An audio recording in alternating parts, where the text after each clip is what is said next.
Hi guys, less than a week until Gamescom, and hopefully some more information is revealed about Shenmue 3 and how things are going.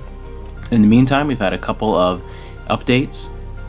First off, we got a little bit of a look at a couple new images, and as usual, I'm very pleased with the visual style. It looks absolutely gorgeous. It looks modern and beautiful and sleek without being too separate from the visual style of the Dreamcast games. That was one thing that always was in the back of my mind, a bit of a worry that it would go to a style that is so hyper-realistic and looking like many modern games that it would not feel at home when compared to the Dreamcast games. It wouldn't feel like a visual, sort of a visual continuity there, but it really does. It looks amazing. It looks just like a souped-up Dreamcast game up to more modern standards. It looks fantastic visually. A little bit of a look here at Ryo Hazuki and Shenmue and a couple of different looks at new environments, and I'm really excited to see the Great Wall. I think that could be really cool and to see what part that's going to play.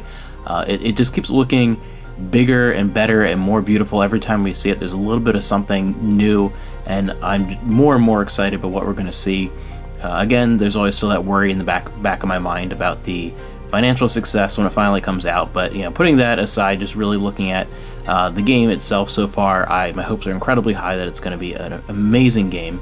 And speaking about the financial side, though, we have some interesting news here. They've now picked up an international publisher, Deep Silver, which is known probably more in the PAL regions. They've published a lot of Japanese games such as Persona 5 and I think some of the Yakuza games and things like that in the PAL regions. So that's really interesting, and it's good that they're getting more secure partnerships as we're getting into what is probably going to be the last year or so, hopefully coming out by the end of 2018. So that's good news. Anytime there's a new partnership, anytime there's a little bit less of a worry or a burden on that front, it's really great. One thing that is kind of an interesting thing to think about, though, what is the relationship on the publishing and distribution front with Sony now that Deep Silver is involved? How are things going to work out? Who's going to handle what and that type of thing?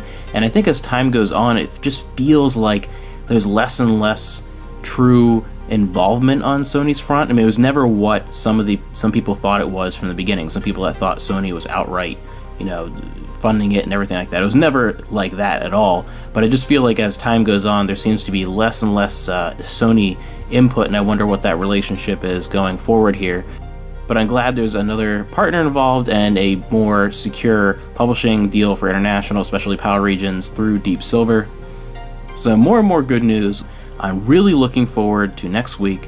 Make sure you check out Shenmue News, go to any of your normal Shenmue news sources, and I'm expecting there to be a lot of announcements of some real concrete planning of the schedule and when things are going to be coming out information-wise, and when we're eventually going to get a playable demo at some point next year. I think we're going to find it. I think it's going to be a great opportunity for a lot of new announcements and updates. I think it's going to be much more of an information session, really, I think, in that way. And I'm really, really hoping we see some new movie clips and something more than what we've been seeing in the little snippets here and there, something to be able to show people that are not hardcore Shenmue fans that, like, look, things are really moving along, it looks great, and maybe a few surprises. I'd love for there to be a visual surprise within a movie clip of some sort that is something that's not been revealed yet, or something that's truly exciting. I really think, yet again, that it's at that point now where we really need something very fascinating and interesting and exciting to reinvigorate the excitement about Shenmue 3 outside of just that hardcore Shenmue community.